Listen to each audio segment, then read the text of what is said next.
Hello, hello, hello. Once again, this is the Mental Threats Podcast, episode 22, September 24th. I know I just did an episode with Love. I'm doing an episode today with a special guest, TaeJDubs. That's what it is? Yes, sir. Yeah, Tay Day. Tay, TaeJDubs. yeah, TaeJDubs. Yeah, he's a student here at NCCU, currently living off campus. Yes, sir. Currently living off campus and everything. He is also an artist like myself and everything. And from my understanding, you haven't really dropped any songs yet, correct? I just got the shit I did with Destin and the rest of the journey. Belkin, I got a couple singles and a couple features on there, but they're not bad songs. I'm just like, I just know I can do better. It was just like a in the moment kind of thing. So, that was like when I was like 19. So. Oh, okay, that was not Belkin. Wasn't the Belkin drop? That was 2 years ago. Yeah. Dang, it felt like yesterday. It really does. I really wish I would have hopped on that, but it's like I didn't have like a great like system of how I wrote music and everything. Like it's just like when I had to like take off to like really like get Ego Trip done because I really didn't want to just be that one person to like in Journey Entertainment that just wasn't doing shit and whatnot. Dropping like 12 tracks and all that nature. It's just like I had to like set up like having to break the beats down where the chorus was going to be and where the verses were going to be and everything. And that was one of my main problems. Sometimes I put too much words in the verses and then I wouldn't have any breath. It's all a learning experience. But it's like, I feel like my tape was pretty damn good. You've listened to Ego Trip, right? Yeah, I fuck with it. You fuck with it? Yeah, like would you say like, it's mostly like the beat selection? I feel like those more I felt like especially with the intro that you had shown me when we were in Marytowns. I was like, yeah, like my main thing is like I focus on content, what you're saying more so than what's playing around you. Like, of course, your beats emphasize what you're saying because your beat is your vibe, it's your flow. That's everything. But what you're saying, your content and your context is like so important to me. Your delivery is so important, and like I really fucked with it because it's like I could tell that's nothing but you spitting that shit. You feel me? It's not you trying to be something that you're not. It's not you trying to, look a certain way. It's just you being you, nothing more to it. You feel me? That's the type of shit I fuck with. Yeah, and it's just like I know a lot of artists and everything. I know about like I ain't gonna name them and everything, but it's like I don't know what's the trend of saying that you got choppers or you got ops and shit like that. Like you ain't got no damn choppers or no ops, man. Like come on, don't even put that shit in the universe, man. Cause what if somebody really takes that shit serious? Yeah. It's like maybe you just dropped a random name, like oh yeah, I done smoked like Tuka or some shit. You don't even know who Tuka is.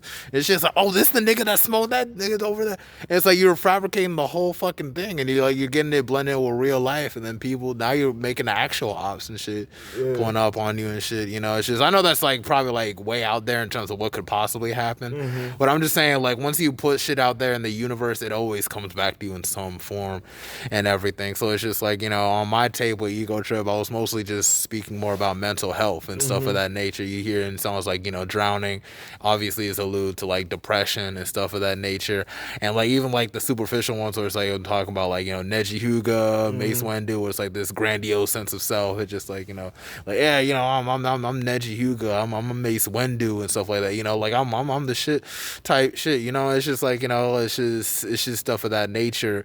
It's just like with depression, it kind of just hops on from like okay, like you're feeling really really shitty one day, and then one day you might feel great, and it might come got, like really manic highs and extremely depressing lows. I understand that shit like completely. And I don't want to say it's like a front or nothing like that, but it's just like, it's just wearing a mask. Yeah, you're just trying to, I don't even say it's like wearing a mask. It's like you're just trying to pull yourself out and it all starts with your thinking. So it's like, it's like if you could be feeling really low, it's like, hey, like I'm the shit though. Like if I can really struggle and get through this like, why and do everything. I give a fuck? Yeah, why do I give a fuck? Really? Like, nobody can go through what I'm going through and come out the other side. That's what I'm saying. Other people would have given up. And I kept pushing. So it's like that's just kind of how I see it. You know what I'm saying? So it's just like it's just stuff of that nature. It's just like I know we spoke earlier and everything. You say that maybe J. Cole is like a huge influence to like where your work is or where you're kind of headed and everything. I say yeah because like growing up, like it was just like all I wanted to do was just get out my situation. When I was living in Charlotte, all we had was damn. Like, I know people, like, have gone through this, like, oodles and noodles for breakfast, lunch and dinner, toast, if you get lucky, tomato soup and shit like that, government cheese, mama struggling for rent and everything. That's just something I didn't want to go through. I'm so glad like I made it. Like when we moved to Oxford, it wasn't no different. We were living with my grandma, and the situation was still the same. You feel me? I'm just so glad I made it out of there, because had I not, I don't know where I would be today. You feel me? So the type of path I take, and like the way I do my raps is more so, I speak from experience more so than I speak from what I want to be. I want to talk about like I want to. Let me get my thoughts straight. I'm a little high. No, it's okay. It's all right. You're so straight. It's all right. Shit. I want to like push my music out to the everyman, the person that can relate to this most, because yeah, it's cool as fuck to be rapping about, yeah, like you said, like, yeah, I got a chopper, like, yeah, I'll put like, you know, put the blick on the op, you feel me, on some shit. It's cool as fuck to do that if you want to, but like the moment somebody tests you and you get tested and you don't know how to react to it, bro, like, you feel me? Now your whole You're in a image is fucked up gone. situation and everything. You know? Yeah, my main thing was like I never want to rap something that like doesn't seem like it was me. Yeah, sorry, it's no problem. You know, authenticity is also can really inspire too, and that's one thing. Even J. Cole inspires me on that end also, and everything. Like, you know, his main audience was people like of college age, like us, and everything. Like, you know, you really do go through it and everything. You're kind of stuck in the past with a couple things. You know, he had songs like "Wet Dreams" and stuff like that. You know, talk about how he grew up and everything of that nature, how his father would have cheated and he just never told. You know, the song "Never Done" sideline story and everything. All these speak to the everyman. And in one case scenario, we all like, you know, get caught up in these situations kind of the same way.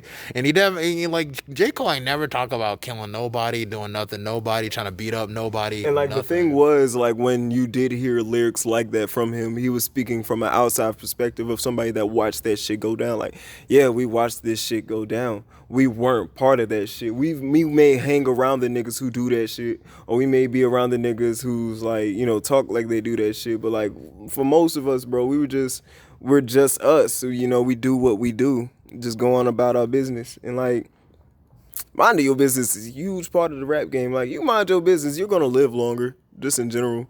You probably like I think for a lot of rappers, the way they want to blow up is they want to do something spontaneous, you feel me? But the ones that really like are really big, right? Like talk Drake, talk Cole, talk Kendrick, any of them, talk Jay-Z, they really in their own lane. You feel me? Like Drake may be like more like of a social media kind of guy, and More like a pop type, you know. yeah, it's a type of pop type of star. But you know, for the most part, I don't really see Drake getting out of his getting out of his lane unless somebody else, you know, starts some shit with him. Now I could be wrong, but you know, I'm just speaking from what I seen. You feel me?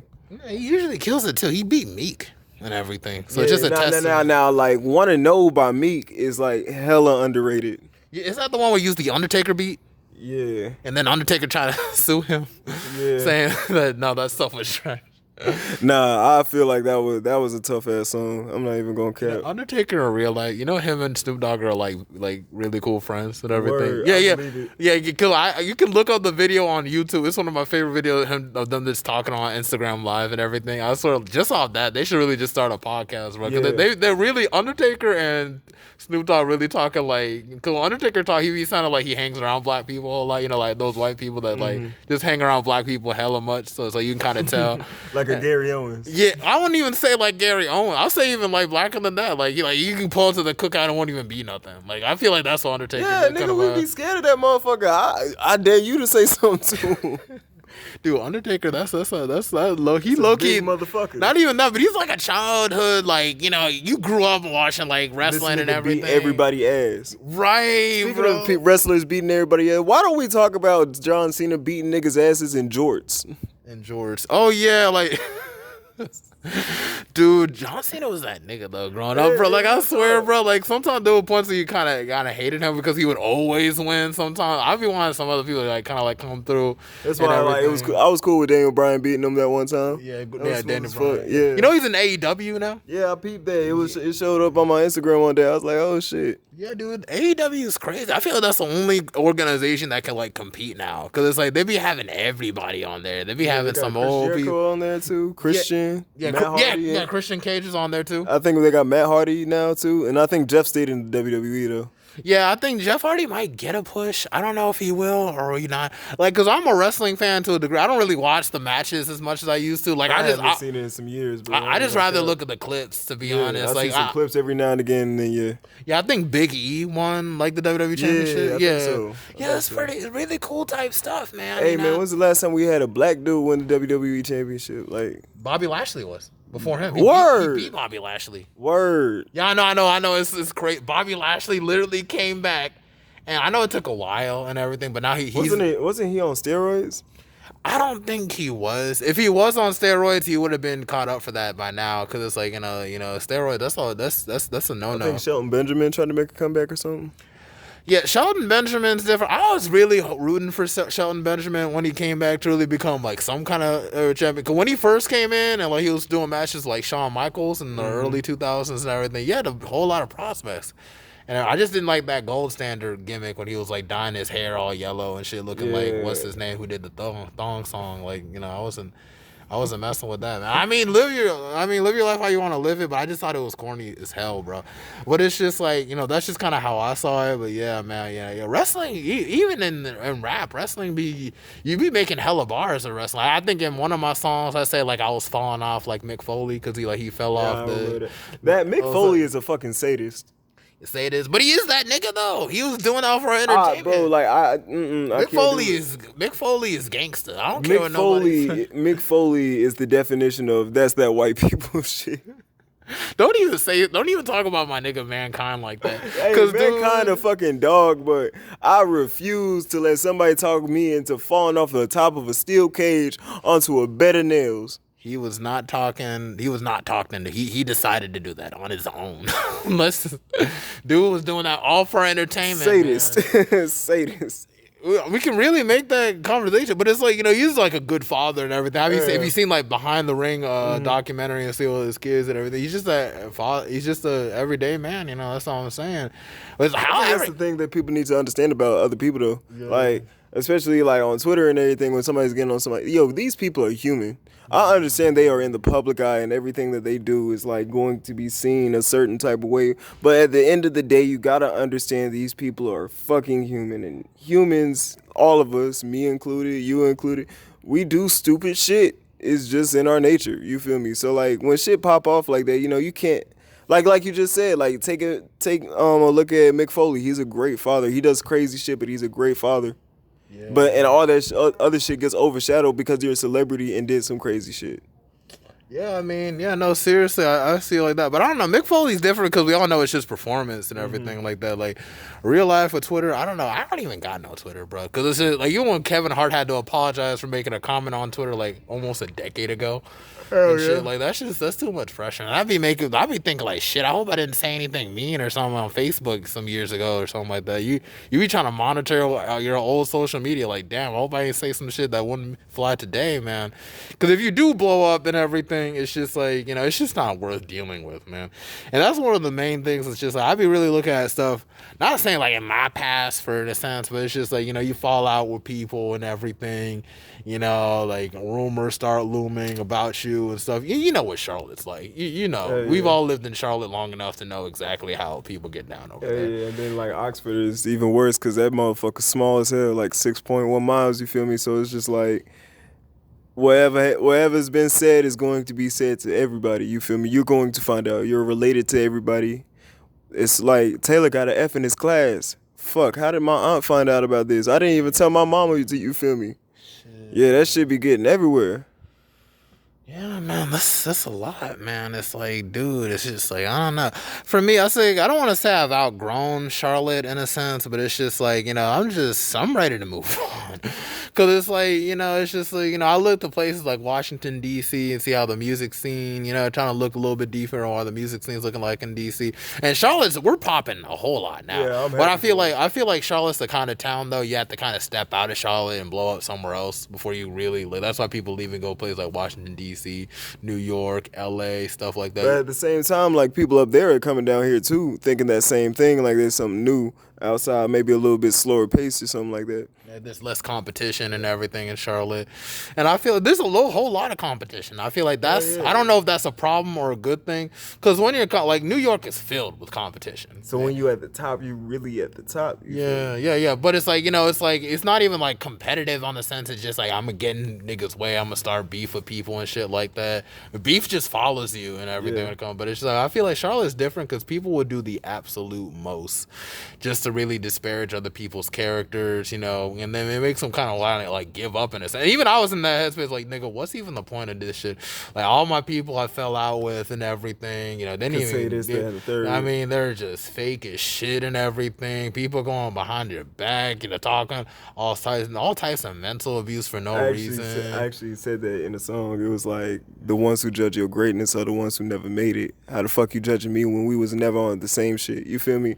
It was like I was saying that because I was like, I grew up as the kid that I was bullied a little bit, not nothing crazy, you feel me, like a little teasing here and there, but I was a sensitive ass nigga. I ain't gonna cap. Hey, so chosen one, man. Let's come empath. You're always gonna get picked on, bro. Yeah, you're coming to me now. I was picked on too. It comes with it. Yeah, man. So it's just like, having to learn how to deal with that shit on your own kind of humbles you to a degree. You feel me? I forgot where I was going with this, but I think you're just kind of touching on the sense of just like when people go through various struggles, it's like it's just like you start to mature and kind of understand like so it's like for me, like when I said that line, it was like I was in the mindset of everybody that tells me I got this, that, and the third to do with life never did this, that, and the third with their life. So how the fuck they're gonna tell me that this shit works if they never even knew for themselves? And like there's like we had to learn through experience. Okay, then like. Why are you still in your same situation? You feel me? Why are you always trying to tell me how I should do this? And this ain't like for my parents, because I know this sounds like some shit your parents say, but these are like random people or some close people to me just trying to give me random advice on certain shit. And like what the fuck do you know? Like what are you doing with your life and everything? Like in my case, and I don't mean to interject, but it's like even with high school and everything, like I started with the whole rap thing, like I was literally going through it hard in 8th grade. I mean like worst year, one of the worst years ever. And it's just like, that was my coping mechanism. Everyone has their different fixes. I didn't go into drugs. I didn't go to like beating the shit out of people or going in the street, trying to rob people or nothing like that. I just say like, okay, let me just put on this music. I can go to a different place. I can write poetry and everything. This is my way to vent. And so like I carried it into high school, not even on some fuck everybody like I'm going to be the best rapper that ever lived type shit, but just like some, like I'm just trying to work on my craft. I'm just trying to get better. So how you feeling about it so far? Just kind of give them a glimpse into like what I was working with. Sometimes I didn't even tell them. I was just be minding my own business. Oh, what you doing? And then it's like, next thing you know, it goes around what you're trying to do and everything. Next thing, everybody tries to challenge you, like, oh, do you know what this is, or what are this, or what's this? Like, oh, what does this mean, and everything. And it's just like, nigga, like, what the fuck does it matter? Just let me do what I love. Yeah, just let me do what I love. Like, how does it bother you? Like when somebody else has a purpose and they're focused on it. There's always people that have no purpose, no plans for life. You check them out years later, they ain't doing shit. They used to say I was stupid. They used to say like I was a waste of time. I'm an honor roll student back-to-back semesters. Same. At a HBCU. And everything, So it's just like time really reveals to you a lot of things. And it's just like what you're capable of. I have a mixtape out. A lot of the people whom I went to high school with don't have any mixtapes and everything. Only like one other guy I knew and everything. Devo for the 4 and everything. Shout out Devin and everything. Like, dude really dropped dropped a project, I think, in my domain and everything. Pretty good project. I recommend it. Check it out if you want to. And everything, but it's just like it's just like this shit right here. It's just like you really have to pour your life into it. You know what I'm saying? If you really want to make something happen out of it, you got a plan and everything. And that's what I love about Journey Entertainment as a whole and everything. It's a circle of people who are just creative, like you, July, Destin, and everything. When I'm feeling some type of way, y'all just try to uplift me and everything. Like that's all we want to do, bro. Like Destin, like is really who got me into this rap shit for real, cause. When I was younger, I would always just write rhymes. It was just like something fun to do, right? Mm-hmm. When I didn't have basketball because it was too cold outside, I would go in my room and just write some shit. Mm-hmm. And boom, I come one day, I'm hanging with Destin because I met him at the basketball court. Boom, he's playing some music. They making some music. I freestyle on it, and like, it's like, you ever did this before? I'm like, no, not really. It's just like, boom, and like they just told me you got potential, bro. Like for somebody that doesn't do this, and I was like, I appreciate it. So it's like, that kind of like camaraderie and that kind of like confidence from somebody else in you is actually like really special. So like people don't understand. Like everybody's like, yeah, you gotta love yourself before you can love other people. To an extent, that is extremely true. But with somebody who hasn't experienced love from other people or experienced having confidence from other people, how will you know how to love yourself if you've never felt that before? Oh, well, yeah, I mean, it's all, it's like a little bit of a conundrum. Confidence for me growing up and everything, confidence really just came from just understanding that I'm not a perfect person, which is understanding as long as my intentions are pure and everything, all I wanted to do was just have fun and just laugh with friends. And that's what it was. And I feel like a lot of that was kind of drained after high school and everything. You go through a lot of bullshit, you fall out with people aim to try to knock you down for whatever reason. And there be people that don't even be in the same grade as you or don't even be around you like that. It'd be like people that just observe you from afar and like what's your issue? What's your fixation with me? And I ain't got shit to do with you and everything. I always want to it's like 42. You ever do think about like the 42 laws of Mahat, like from Egypt or whatever? No, I don't think I heard that one before. Yeah, be able to look it up for sure. See the 42 laws. I don't know off the top of my head, but I know one of them. It's just like I invoke laughter, I invoke life, I invoke. That's the kind of shit I be on. Like I just invoke life and positivity as best as I can.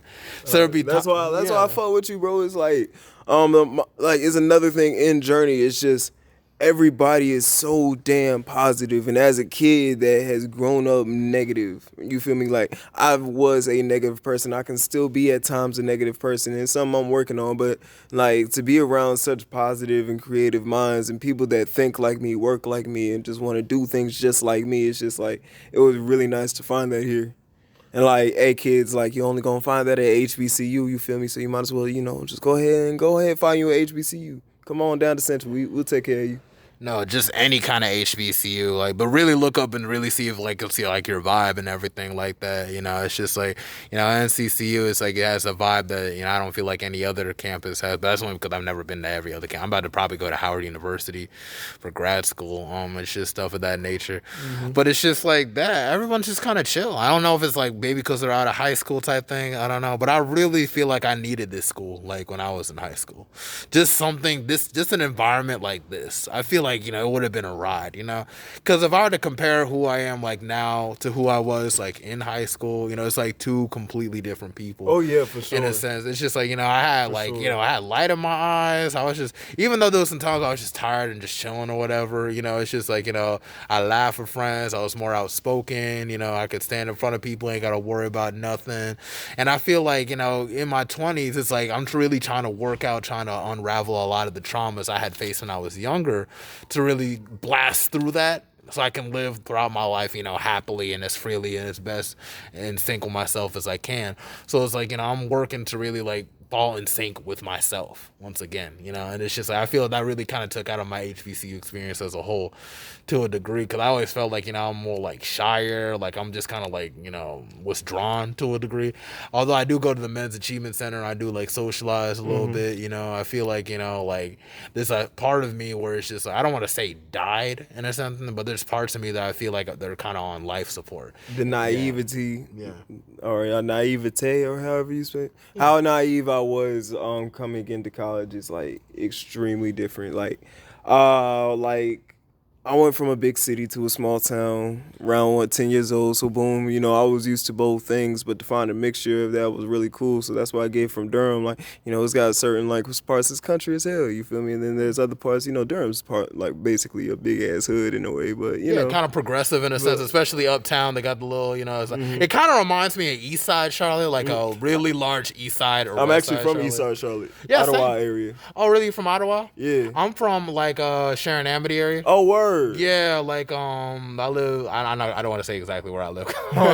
Nobody pull up and everything, but like I live not too far from Eastland Mall and everything. Oh, where Eastland Mall used yeah, to I remember where they used to be. Yeah, dude, that place Yeah. was lit as Oh, hell. God. You were there as a kid going to there, Yes. bro. I thought I was gonna when I was a teenager. I think like I always think I was always thinking about how like I was gonna go there. go there, be pulling up on girls all the time, be working there, bro. I can already see it, but then they had Oh, to God. break that stuff down because there's too much going on over there. You know, there was a rape that happened there. Yeah. People was fighting. And East side getting hectic, man. I remember like I don't know if you know how it gets over there, right? Like not too far from Hickory Grove. I used to stay at this place called Parkhurst. And like that's not too far. Like it's not too far from a hood, but it's not a hood, you feel me? But it's damn sure not a suburb, you feel me? So it's just kind of like people that know each other here. And down the street, you know, you might find a hood down the other street. Like Charlotte, in its entirety is like you take one route, turn left, you find the hood. Turn right, you find the subs. It's like that's just how Charlotte is as a they're city. kind of neck and neck, like Neck you know, and neck. especially like South Side too. Like there's a part of South Side, South for Side sure. that's really really bougie, like Ballantyne area. Man, But then shoot. there's other sides where it's like it really is the hood. Let somebody in Ballantyne tell me they tough. No, I'm a bro. What? no, man. I went Hey, to somebody in school out. Ballantyne, nigga. I'll up that pole on you, nigga. What pole? Bro, I went to school out there for middle school, bro. That shit was, oh man, dude. I swear, bro. Like I tell you, bro. Like those kids, bro. Those white kids, those rich white kids, bro. They'll really like shit on you just because they're bored and everything like that. I remember one girl, like they just started a rumor on her saying she was a crackhead, and I'm like, how you gonna start a rumor about someone being a crackhead? You're not even near crack. Like, come on, you're in Ballantyne area. Yeah, y'all have coke. Y'all too rich for crack. But it's like at the same damn time, dude. It's like, how do you just be bored, so bored with life that you're gonna just mentally abuse somebody else's child? That's what I actually seen. Like to the point where they gotta go to therapy. Like, what the yeah, hell? like I remember one kid, and I feel bad because like you know I low key helped out in it, but the only time I really helped out in it was when he came for me. This kid kept on like getting flamed like constantly every day, right? And when like sometimes he like make a little joke at me, and I'm like, all right, bro, you see I be chilling, don't be making jokes, but you want to come at me, I'm gonna let it slide. Boom, one day I just let it fly, just for the longest. Like I was literally roasting this nigga for like 30 minutes straight, and like a couple of weeks later, we don't see this nigga again. Wow. Like he didn't kill himself or nothing like that. I think just he probably went through changed shit. school. Yeah, but it was like shit. We were on his ass about that for a brick. Yeah, man. I mean, at least he had a support, man. So there's some people's kids that they'll let them stay at the school all year long, even though they're going through some shit. I'm one of those kids, man. I had to go through that. Yeah, I had to stay in a school where you know shit is fucked up and everything for you and everything, but they would make you go there and everything. You know, that was not a good time for me, man. I swear. So that's why a lot like my next projects are gonna be more school based, because I always felt like school was just that place where I just feel like that went through like the most. That's actually what one of my songs, the Sideline Story. Sideline Story. That's what it's about. It's actually about me coming off the bench in my senior year. You're gonna make a song called Sideline Story? Cause I automatically thought about J. Cole. Wouldn't that be like Biden? It's called it's called Sideline Story. So wouldn't that be kind of Biden though? To this end, the name is Sideline Story too. So like the thing is like when I well, not my Sideline Story. It was from a beat called Sideline Story. The bars from it, but I put it in this song that like it was a Rod Wave type beat, and it was called My Story. So I was like, I'll put these because I wanted to see if it would fit, and it did fit like perfectly, bro. And I was like, yeah, this is gonna be it. And I always talk about like what it was like in being a senior coming off the bench, and it feels like you're never good enough no matter what you do. When your coach tells you you're just as good as everybody else, then why the fuck am I riding the bench? Why the fuck am I like doing this and that, right? Why am I not getting my chance to shine? You feel me? And you know, you just take an opportunity out, start playing the AAU, got good there. You know, I played a little bit here, got the chance to try out for us. You know, I should have went to the tryout, but, you know, I had a test and it was make or break, so it is what it is. But, you know, just like knowing that, like, hey, I can do this, like that confidence I didn't have in myself before that I could put in myself because I had something to prove. You feel me? It's just like, that's why I think, that's another thing I think this school for. It's just like, it made me feel like I got me no matter what, I got me. If nobody else got me, I got me. You I feel don't me? know. I feel that. I know it's just like, well, a lot of these projects over your head. I be feeling like, like, cause like my next project gonna be called like Sincerely. I know I spoke about it on a different episode on this podcast, and it's kind of like the reason why is because like J Cole's such a huge influence because like I know J Cole made a project called Truly Yours, and I feel like in a sense it kind of mirrors that to a degree. But see, like in my case, it's like like it's basically this project's gonna be more based on just like a little mini EP, just based on just a letter to myself, just all my anxieties and everything, and just like a letter to my future self. It's just like this is what I'm dealing with right now. Will all these things come to pass and everything? Will I get through it? Am I gonna be strong enough? How's life later on? Just stuff like that. And it's just like it just touches on various things. I know that I'm going to write a song called Jason Voorhees and everything, and so like like I know on Ego Trip I had a song called Drowning, and at the end of it you kind of hear like like a sound clip from the Friday the 13th movie and everything. I don't know if you pretty much heard Drowning, right, on Ego Trip. If you want to like re-listen it again when you got time to listen, because I feel like there's like a sound clip. There's a sound clip on the end where it's like where Mrs. Voorhees, who was actually like the main antagonist in the first The movie. first one, yeah. Yeah, it was pretty much just said like, oh, he should have been watched every minute and everything, like he was drowning and stuff like that. Like that. So it's like, that's like, it just kind of connects with like this whole song called Jason Voorhees, where basically, Jason was basically like a deformed child. Yeah. And it's like, it wasn't his fault that he came out that way, basically. But yet again, he was slided to the side and forgotten about to the point where he died and drowned in the water. And what rose from the surface was a whole killer that was gonna like a serial killer, like that literally just that's like now it's like a legendary status and everything. So it's like it's just that part of that note to myself. It's like in a sense like I'm kind of fearful, like what am I becoming really, and what if I get so deep and get stuck so dark into something, get stuck in like my own head for so long and everything, that when you rise to the surface and everything, am I going to be proud what comes up and everything? Will I change? Will I be the same way and everything? Will I be the best version of myself, or am I going to be the worst version? These questions I ask myself all the time and everything. Who am I going to be in the next 10 years? Who am I going to be the next 20 years? Because I never thought I'd be like this at age 23. Like when I was 13 and everything, I was still pretty much a moody kind of kid and everything. And now I'm still pretty moody too, but I'm not like moody. I'm just kind of like over it type, like, hell yeah, just tired. You're just tired type shit. And it's just like, you're youthful. You shouldn't be tired. You should be full of life out there, like what's coming next for me. They be like, you're in your 20s, man. These are the best years of my life. The best. Like I'm really trying to bank on maybe later in my 20s.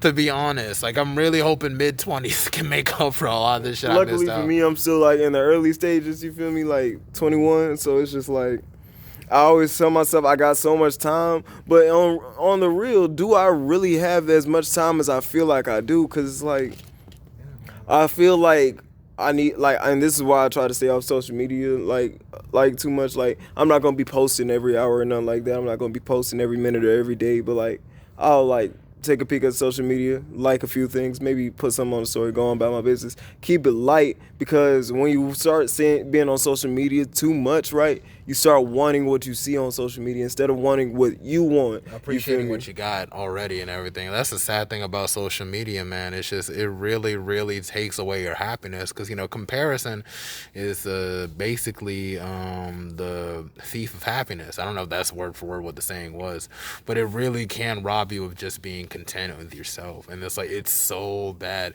because it's like we're constantly just trying to, it's like a game where we're constantly trying to compete against each other. Like, no, I have a good life.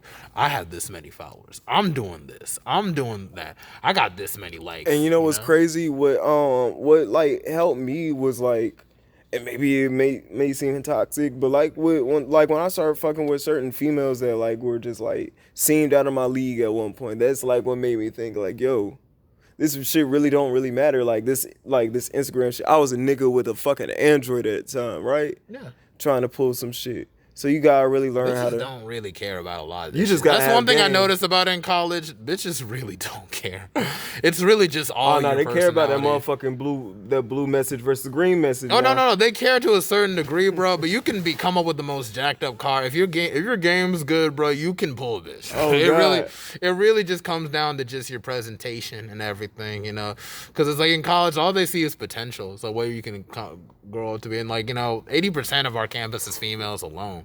So it's like a lot of these females probably might not even get married. There's a chance. And it's just like this is probably the last time we could all just be kind of like fluidly just out there, fucking about whoever and everything. Yeah, but I've never been that type of person actually. It's just like just fucking everything. Just wasn't like ask my boys like Taylor is not like Taylor like I like pussy. You feel me? That I mean it's great, but Asses on campus, and the ass here, bro. NCCU, bro. Bitches got it, man. I swear, but like for me, it was just like I always cared more about who I'm fucking with more so than like how good they look and everything. Like, of course, like you don't want just anybody on your body count. If I sound like an asshole for saying that, I said what I said and I'm sorry. But I'm gonna stand on that 10 toes. It's just like it's nothing wrong with having standards. Yeah, like that was like actually my biggest issue and why I was like a virgin throughout high school. It was like I was a no game having ass nigga with high ass standards. I mean, nothing wrong with having high standards, man. It's just like it got to a point where it was like, at the very least, Taylor, you have to try to match those same standards that you are putting out for other people. I want this girl to be like the girls that like I like to talk to now, or will be those types that like just like have something going for themselves. They got like a goal, a set goal in mind, and not like there are so few people our age with a set goal in mind because one day they want to do this, but the next day they want to do that. No, me and you, we said we wanted to be artists. We're going to be artists. I said we're already artists. We're already artists, real talk. But it's just like I said I need to start taking this shit seriously, and I'm going to take that shit seriously. What's your plan though to make it serious though? My plan though to make it serious, I gotta get a new job because $9 an hour ain't gonna cut it. You feel me? I feel like Cole at the roller rink. Oh wait, J. Cole was working at the roller rink at one point. He was working at the roller rink at one point. Oh, what age? Like what? I think it was early 20s. Yeah, early 20s, late teens. Yeah, man, it's just, I swear J. Cole really does. It sucks that he's not, like, up there as much as, like, or I don't want to say he's not up there, because in my eyes, I feel like he's up there. Like all time or, like, right now? With Kendrick's and the Drake's thing and everything. Like, obviously. Personally, me, and, like, I feel like a lot of people will agree with this. Or maybe they won't. Who knows? I feel like when it comes to bar for bar, I'll give it Kendrick, but music to music, like, what I like to hear, I'm giving it to Cole. Who makes better music or who makes shit that pops more? Probably Drake, but who's got better lyrics? Cole. It's like Cole is a mixture of the two in a way where Cole is so versatile, I can hear Cole on any beat and be fine with it. I wouldn't even see him as like technically a mixture. He's kind of in his own lane. Like for instance, Kendrick is more of like the mental side of like the rap stuff. Drake is more like the heart type, and then it's just like, Cole is Cole. Cole is like the soul. That's why I say. Yeah, I feel like that's Cole is the soul. Yeah, he's talking about soul. I feel like Kanye is kind of like the spirit. What do you think? Because I know he's going more into like the more. Chance was definitely the religious type. Yeah. DMX too. DMX, because every one of his albums had a prayer on the back. Yeah, no. Oh, really? Did? It had a prayer on the back? Yeah. DMX is that dude. Oh, yeah, rest in peace, DMX. That's one of the craziest passings of DMX when he passed away. No, for real. No cap. Like, that came out of nowhere, bro. I didn't like how they had him on that one girl show. What's her name? Ivania Fix My Life or something like that. Mm-hmm. And they had him trying to come across like a deadbeat dad because his son was there and everything, and like talking about the woman. I didn't even like how his son kind of put his dad on blast on TV like that. Like, don't do that. And if you got something to say, keep it in private. You know what I'm saying? So because you're putting this man, you don't know what he's going through. You got to keep in mind, like, dude, like he trusted one dude and they laced his weed with drugs. And like, it's hard to knock that shit off. You're going to try to seek out that high. And I'm not even some dude that's on drugs like that. I mean, like, I smoke a little weed here and there, but I do understand, like, shit can really get laced and fuck your life up. People can get laced with, like, some bullshit-ass weed, and that'll fuck their brain up forever. To the crazy forever. That's why weed is just like, I don't even like get deep into weed as much as I used to. I only cop from people I trust. Yeah, and I used to smoke weed hella heavy because it's just like you don't be focused. I'm trying to do like if I want to smoke weed, I want to smoke weed in my house, in my mansion, when I'm fucking like already took a shift off and everything. Like let somebody, while I already just pulled in some revenue, let me celebrate something. Yeah. That's kind of how I approach weed and everything. I don't want to sort of like be paranoid, like, oh shit, oh gosh, I should should have did that assignment. Oh God, that's not good. That just ruins the high and So like, everything. as a kid with ADHD, I would say like weed for me was like, it was like Relief. basically, man, my mind is constantly racing. That's why, like, growing up, I had a stuttering issue, and still to this day, I kind of get that, like, I'll say, like, a lot of times, like, And my brother has fuck. stuttering too. He has stuttering. So it's man, how do I put it without saying like again? Yeah. You're high. We get. You just got another hit and everything. Man, I'm bro. actually coming down, real talk, but for me with weed, it was just like, it was like something to mellow you out, but like it was something that everybody did, and like that's why, like, my parents were like, why would you rather smoke weed than take the meds that you could get? And I'm like, well, meds, that's not me. More like I always said it wasn't me, but also nobody else is around me that's quote unquote normal. Mind you, if there's nothing wrong with you, you're not normal. There should be flaws somewhere. You should always fix to want to improve yourself. Everybody's got flaws, man. Nobody's, it's just like, this whole sense is just this, we're all trying to be perfect. It's not existent. And with ADHD, this is like my theory. I don't know if I might have said it on a previous episode, but it's just like, like how you have hunters and gatherers and stuff like that, and everything. And I feel like there's travelers also. I feel like that's what people who have ADHD have, because it's like, with ADHD, you never want to sit in one place. Yeah, And even as a kid, I hated sitting. It was hard for me to pay attention because shit was just so freaking boring. And that's actually like why a lot of my relationships didn't work. It wasn't that I was bored of that person, but it was like, yo, I think I'm in, like, You're just on to the next thing. Yeah, because it's like, damn. Like, for me with ADHD, when I get bored, I get mad. And if I'm bored, I don't want to be mad at somebody. And I don't want to put nobody, like, the main reason I cut off a lot of people was, like, if I wasn't feeling them anymore, right, I would tell them, yo, I'm not feeling this no more. And I don't want you to be in a situation where you're not getting 100% and you're giving out 100%. That shit is not fair to you. I would never want to put somebody in that situation, because I've had that situation. That shit was fucked, bro. That shit was fucked. I can't see myself doing that again, but, if I do, it's going to be for somebody that I, like, have hella love for, you feel me? No, man, I feel that for sure, man. It's just like, that's good that you went with weed instead of pills, man. Because, like, dude, those pills, like, I feel like that's one of the main reasons. I feel like that's one of the main reasons why our generation is so, like, pills obsessed. Because we always try to use pills to really answer, like, or try to fix problems that aren't even there. ADHD was not a problem. Just make the classes more, like, dynamic, and then like the kids will focus. Exactly. Like, like I remember 504 and an IEP plan, bro. Like, that's the type of shit you have to have, because with ADHD, like, you are either going to be the first person done with that test and sitting around bored as fuck, or you're going to be the last one in that motherfucker and then rush at the end. Because you were watching SpongeBob in your head throughout the whole damn test. It's over here like, that was literally me, bro. Like, literally, I be watching SpongeBob clips and everything while, like, it'll be fucking like pizza. Yeah. Pizza, absolute Tiffany. It'll be fucking like, it'll be like, oh, flapping the flapjacks, what is that? You be trying not to laugh. I'm doing the test. I swear to God. Like, bro. I swear to God. It'll be like 2 times 2, like, flapping the flapjacks, what is that? I'm like, oh my God, I can't focus. Hey, yo, That's exactly what ADHD is, bro. Like, hey, look, no, this one TikToker said it best. A regular brain, right? Yeah. Is 2 lanes. Boom. You can either take the left lane or the right lane. No. You got 1 lane and you just go straight, right? That's a regular brain. ADD, you have 2 lanes and you're driving no brakes, right? And, like, you don't know where to go. With ADHD, it's 10 lanes. Yeah, you got, like, you don't know which one to choose. And it's a race. Dang, oh my God. I mean, that's basically kind of what it is to an extent, man. I mean, I wasn't really diagnosed with ADHD, but I feel like I had hella symptoms that kind of correlated. September 5th, 2010 was when I was diagnosed with it. Dang, so you even got the date now? You got a tattoo? I'm going to tat that shit on me, because that date holds a lot of weight, because, like, it explained to me why I was so different from everybody else. You feel me?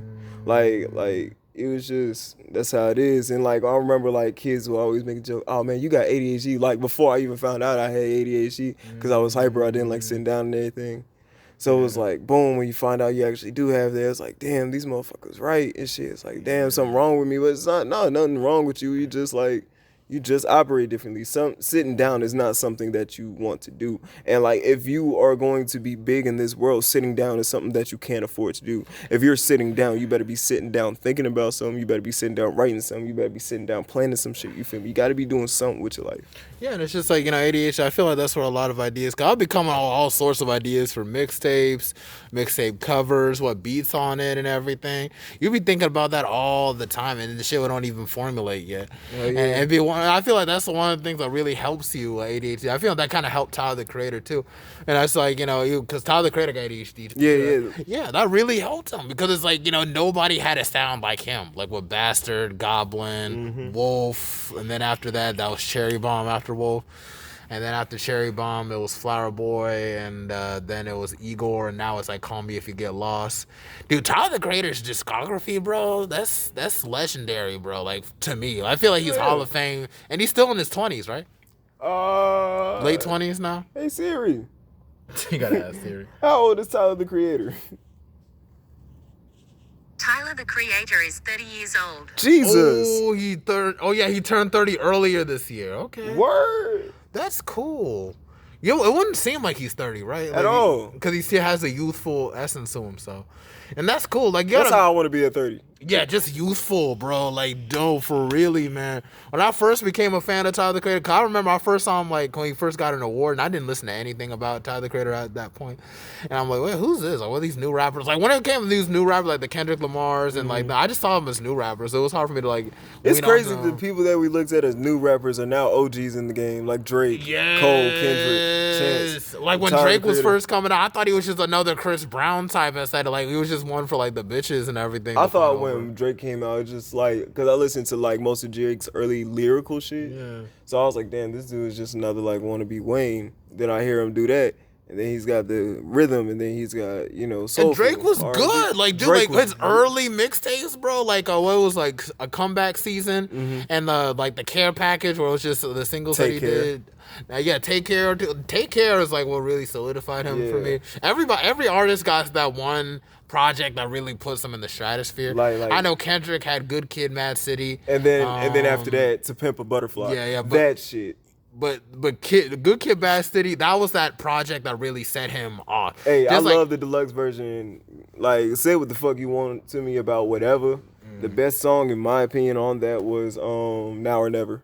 Now or Never on Damn or wait on which one? To Pimp a Butterfly? Yeah, no, on Good Kid, Mad City Deluxe. Good Kid, Mad City. The one with Mary J. Blige. I don't think I think I might have listened to that, but I can't remember it off the top of my head and everything. Well, my favorite Kendrick project to me personally was Section 80. That's my personal favorite and everything. And then it's just like everything, he had hella songs that were unreleased before. So if Sex with Society is my favorite. I don't know if you listen to Sex with Society. And Little Johnny, and what was that song? What was that song? It's just like I be listening to the vibes in my head, but I be forgetting what the title is. Like, it could be so long and everything. What was like Faith? The song Faith, how he kept losing his faith again when like people like that was like Faith. Yeah, bro. Kendrick had those tracks, man. And it's just like for J. Cole, it was 2014 Forest Hills Drive. I won't even say that. I'll go earlier. I will say Born Sinner solidified. Born Sinner's what set him off. But Born Sinner, because that came before, and that was with Power Trip, and Power Trip like said, yo, this nigga is here. Like, before then, it was like Workout. Workout's like, hey, man, we got this new rapper, and he's coming from NC. He's really good. Yeah, but see, like, there's like, because I think Born Center is his Section 80 and his, like, Take Care, his Thank Me Later. Like, Drake has Thank Me Later. Like, everyone has that album that really gets interest. Like, okay, this is somebody I can really look into. And then 2014. That was what solidified it. That's here. The difference. I'm here. That's what's like, that's what really set him off. Like, okay, this is that new At me, J. Cole's greatest song is Love Yours. At me. Yes. We can definitely make that an argument that is one of his best songs, because that's a song you can really listen to like on any day. Any day. And everything to really get your spirits going. It's just like, you really have to be appreciative of what you got. Would you believe it if I said that was the song that like told me, yo, I actually want to do this shit? I don't know what song told me I wanted to do this shit, because I knew like what really wanted me to do when I was really getting into Tupac and Biggie Smalls and everything, you know, because like, you know, it's like Biggie was what really wanted me to get into rap, you know. I was listening because like that was one of my mom's favorite rappers, called One More Chance and everything. I didn't even know that was the one song that she really, really loved. It felt like a lullaby to me as a kid. I didn't even know who did this song. It was Biggie Smalls the whole time. And when I actually started learning more about Biggie Smalls, getting deep into like Ready to Die and Life After Death and everything, it's like, yo, you had this big husky, you know, like not kind of homely in a sense, we had to say, but he was confident in himself. You know, he was a player. He was a Mac. This and nigga everything. was like 20.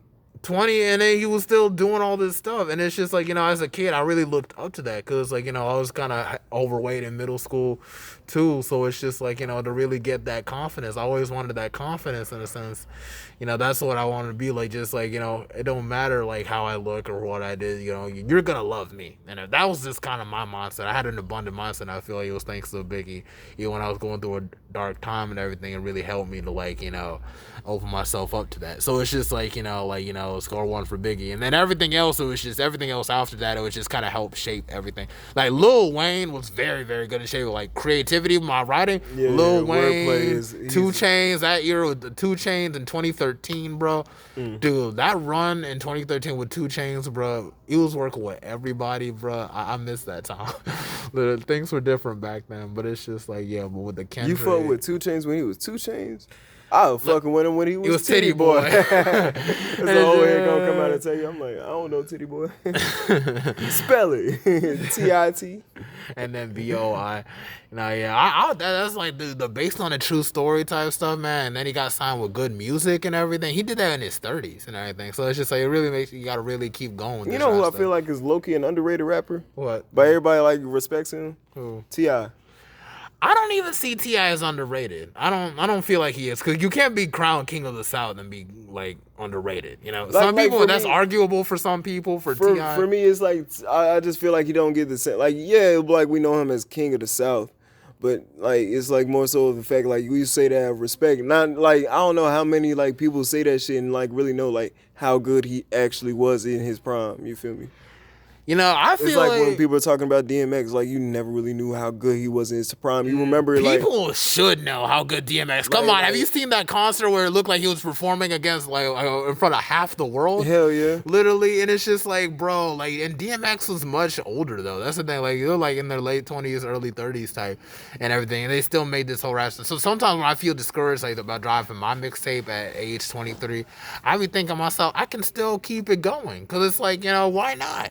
If you really like this shit, it don't matter if like, you know, like if you're doing it 23 or whatever and everything. And I just thought that was really cool and everything like that. But T.I., I don't know. I don't think T.I. and slept on. I don't know, man. I feel like where he's at right now, where he was doing like back then, I feel like he really transitioned from being like the gritty down south rapper to being like, you know, like with the whole Paper Trail project and everything, or the Live Your Life, you know, get into that, you know, that phase and everything. We start being more popular. Yeah, more popular and everything, and then just kind of transitioning to that to like now he's like, you know, like the person that really goes on CNN and stuff like that and talk about Killer Mike and stuff like that. For the most part, like, and like even like if you don't pay attention to like his vocabulary, he's a very intellectual dude. And somebody else that is like that is Lil Wayne. But like now that like Lil Wayne is not just seen as some gangster rapper, like he's seen as a really good rapper, right? People can finally understand like, yo, Lil Wayne should not be surprising that this dude is intellectual. Listen to his lyrics.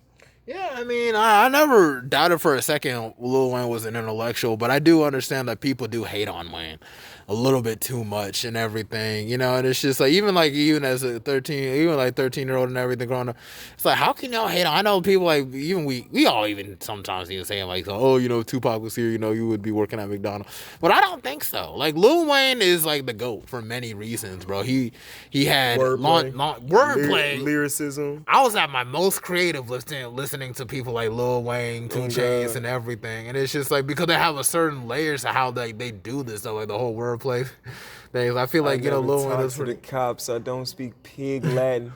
I turned a pen into a motherfucking Janet Jackson, nigga. What? Be like freaking cheese moving silence like lasagna. Lasagna. That's I another am one. wheezy, but I ain't asthmatic. No, really, but now I gotta listen to all the old Carters just to get Bro, to get I your gotta working, go to bro. I gotta go to Carter 4 real quick. You gotta go Carter I 4. got no. Which one was John on? Carter 3? Oh yeah, that was Carter John, 3. Was that Carter 4? I think it was Carter 4. let me see. I think, yeah, I know it's Carter. It was the one with the 4. baby. With Yeah, baby Wayne. with the tattoos and like Yeah, the whole. All of yeah. them got Baby Wayne in them. I mean, except the first one. I mean, Like with with the the, graduation. yeah. That was the fourth one. I'm pretty sure that was the fourth one. Let me see. I'm about to Dude, find that was it. a crazy time, bro. Nah, it really was.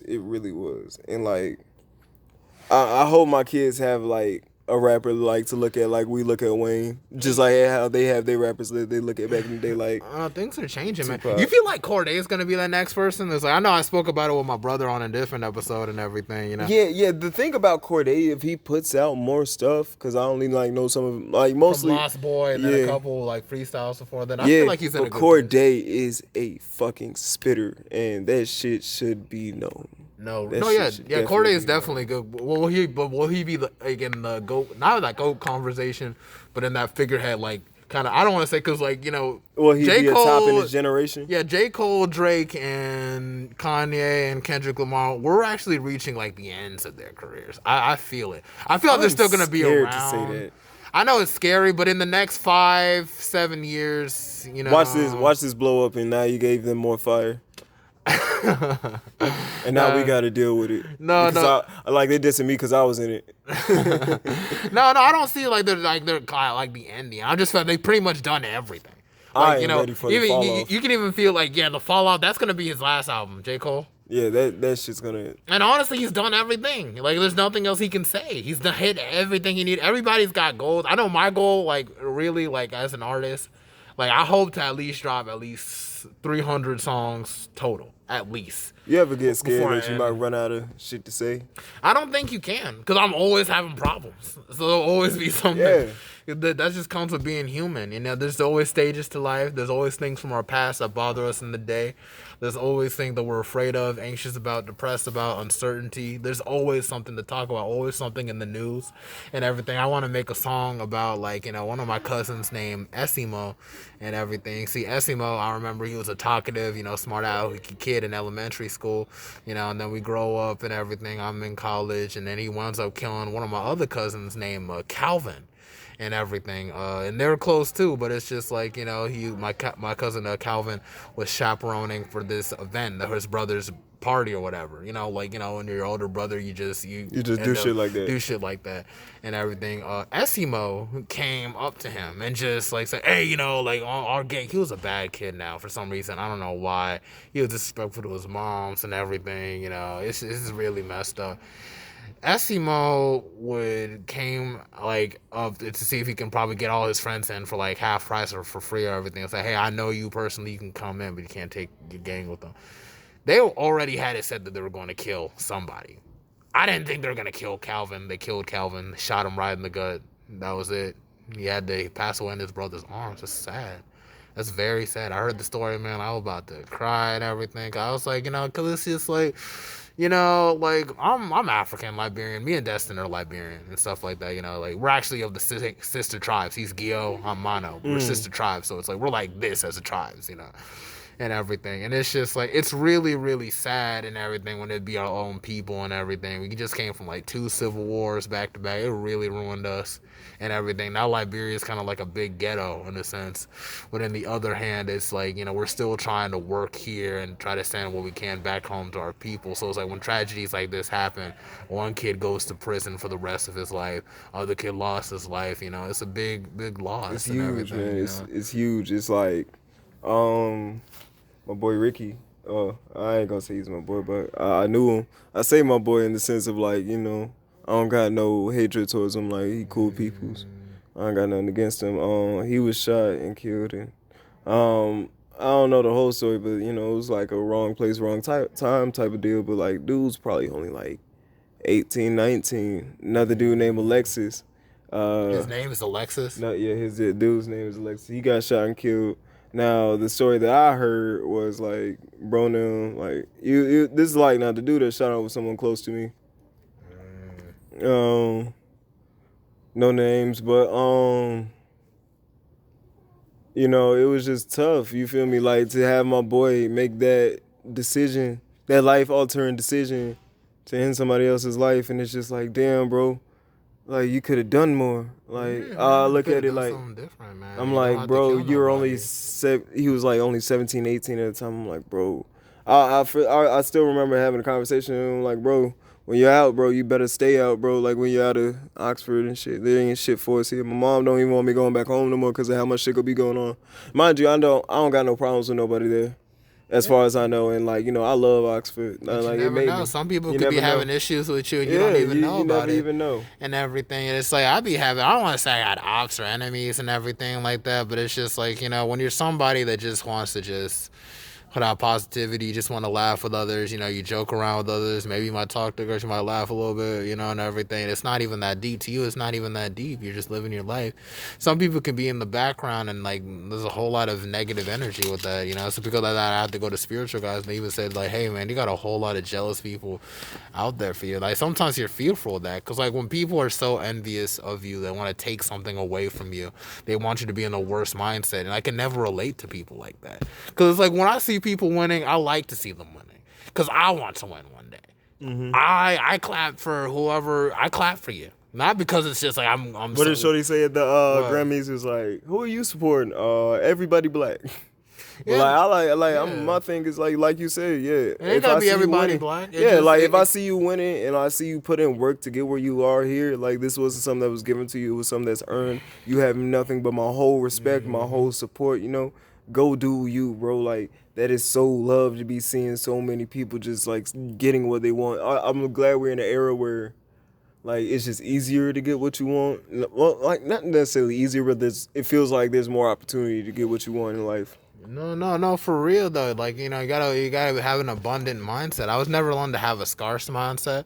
You know, we could all get bitches. We could all get money. We can all get jobs. We can all take care of our families and everything. You know, your success is not taking anything off my plate. You know, the more we adopt this mindset, the more that we can all make it through in this life. But people just do the absolute most, bro. And it ends up with just people getting killed, people just getting the altercations, people, you know, trying to humiliate people. And it's like they be holding grudges for years and everything. You know, you don't know how people's mindset is going to be. And it's so sad that, you know, I feel like our generation just can't handle it in that way. Because it's like people back then, you know, you can get into a fight and that be it. Now it's like it's to the point now where people trying to post it on social media and everything like that, trying to get it out there and stuff like that. And it's just like it's really sad. People in the background corner, they probably never even got in the fight their whole entire lives. Never had to stand up and do nothing. Just dick ride through their whole lives. And like, you know, it's just like it's like a war out there. Really. I always wonder why would you want to be something that you're not, right? I kind of get it. Like it looks cool to be that, right? But like, there's something about you that makes you different, right? Like you are literally one in a million. Like there was a million chances for this baby in your mom's stomach to be something else, but no, it was you that baby turned into. What do you want to do that's different? That's what makes everybody that got big different, because they found what they do best. They found what's right for them, and they found something that was for them. You feel me? That's what separates Cole. Cole is the soul, like you said. Drake is the heart. Kendrick is the mind, the mental part. And Kanye is the Kanye's the spirit. spirit, right? They found that type of rap that like fits them. Yeah. And I think that's where I'm at right now. Which one fits me? And like I said, I guess I would say, if anything, the body, I guess, just because it's just because that's what your sound is just gonna touch like throughout the body yeah, and stuff like that. yeah, it's just like, Yeah, I mean, like, it's like a mixture of everything. So like Mixture of that's why I say like the body, because it's just like I speak on the mental aspect, I speak on the physical aspect, I speak of the pain, the trauma and shit that people have gone through, that I had to go through. Like I just put in my song like, yo, I really can't say that I felt love for real for people since I lost my grandma. And it's like I felt love for my mama and shit like that. You know, those are givens, but like the same love, like it's not the same, because it's like, damn, I don't know how long you're gonna be around, and I don't want to get attached to like that. Yeah, no, it could be like that, abandonment issues. Like, I feel like, I felt like in my case, I do have a sense of abandonment issues. A lot of that comes with betrayal and everything, because it's like, you don't want to get too close to people and everything and then be vulnerable. Like, when I had to deal with shit, it's just like, I attribute vulnerability with trauma. I attribute it with pain. I attribute it with just, disappointment and everything. So I don't even bother trying to invest into people as much as I used to, or showing so much of myself like I used to, because some people might misinterpret it or whatever, and then it's just like it ends up becoming like a stacked on your caricature. Everybody has like so many different faces about. We all got different relationships. You might see me, it's just like, oh yeah, this guy's a cool dude and everything. Somebody else might see me, it's just like, oh, this guy's is like whatever. He behaves like this. He's a punk. He's this. He's that. You know what I'm saying? It's usually people that have Looks can be deceiving, my guy. It'd be people that have nothing to do with you that have the most shit to talk about shit. Yeah. And the people that actually know you personally won't even shit on you or say anything negative on you. They'll just be like, yeah, he just tries to get by. And that's one of the things I try to understand. It's just like, when moving forward in this life, it's just like, you gotta imagine, it's like, you gotta be some type of dope person, or people to really try to work the grave shift to try to disparage your character in any sorts of ways. And that's just kind of what I got out of Charlotte and everything. But now I'm like 23 going to 24, so I feel like it's my Big time. Kobe. Yeah. No, this is my time where it's like I'm really trying. I feel like it's time for me to just kind of separate from the nest and try to fly and everything. I could always come back and everything and try to be like, Charlotte will always be in me. Charlotte will always be in my heart to a degree. But it's like, I feel like, there's just nothing out there for me personally. You know what I'm saying? I'm glad that I lived in Charlotte, right, to get an idea of what the big city is like, and I'm glad I stayed in Oxford too. But like, my main thing is, they always gonna be like, where you from? Originally from Charlotte, but I moved to Oxford, and I'm always gonna be the type that I was born in Charlotte, raised in Charlotte, but Oxford molded me, type shit. Oxford is like why I'm the dude I am today, type shit. Why I move the way I move, why I look at things a certain way, how I understand certain shit. Charlotte helped me out to an extent, like, cause like, I lived around there still, and my family's down there, so I go visit and shit. So it's like, like I claim both, like those are my two homes, and the greatest thing that I have in Oxford is the chance to put it on the map. Oh, no. I feel that, because even J. Cole did that. But J. Cole had to step out of North Carolina to do that, right? Like for Fayetteville. Nobody knew what Fayetteville was. I'm not trying to say that ain't nobody and everything, because I had to know about it. My family from there. Oh, your parents from there? Yeah. Yeah, I didn't really know much about Fayetteville until like J. Cole. Like, I can't even remember the time I literally realized that J. Cole was from North Carolina. I'm like, well, J. Cole's from North Carolina, like me, and everything. So it's like, you need people like that from small towns and states like that where you don't really hear a whole lot really being successful. And like, I can't help but clap for everybody. Like, if you're doing well, that's good, man. No sense of envy here. We all got a little bit of envy, but it's like, there's just two sides of it. Like, if you're envious, see, you don't feed your envy to the point where it becomes jealousy, where you hold to malice against the person. Use envy, it's like, oh man, like, what, this guy works out a whole lot, man. I wish I could look like that and whatever, like that. Do better. And I was like, what, I'm gonna go to the gym tomorrow. I'm gonna set up a membership right now, and then like, we'll see where I'm gonna set up a plan. I'm gonna do something. I used to be a heavy set dude. I'm probably pretty slim now and everything. Like, now it's just like, that's all from fasting, cutting out a little bit of stress. Dude, and now I'm just less skinny. Less skinny. All right. Well, what are your goals? You trying to get more buff or whatever? I'm trying to get cut more than anything. You feel me? I just want more tone. No, same, dude. For real. Like, I be trying to wake up. I be doing like trying to do 100 push-ups, maybe 120 push-ups on the daily and everything. Like, I be trying to do like probably 4 sets of 30 and everything.